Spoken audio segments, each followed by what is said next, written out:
got so motherfucking design on right now. Қайырлы күн Дана апай, бүгін бізде мектепте 5 сағат айдан жүріп жатыр, яғни осы орайда сіз өзіңізбен үнемі алып жүретін 5 сағатыңызды көрсетесіз. Саламатсың ба? Жақсы, көрсетейін. Негізі сумка ұстағанда ең бірінші сол телефон, бәрімізге керекті, ылғи да ұстап жүретін. Машинаның кілті, үйдің кілті, одан кейін наушник. Енді мен 5 сағат емес, негізі көбінесе заттар көп ұстаймын. Крем, помада, айна, потом әрқашанда су болады. Ең керекті болса, осыларды көбінесе ұстаймын.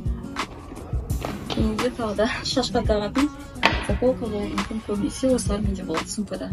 Жақсы, рахмет.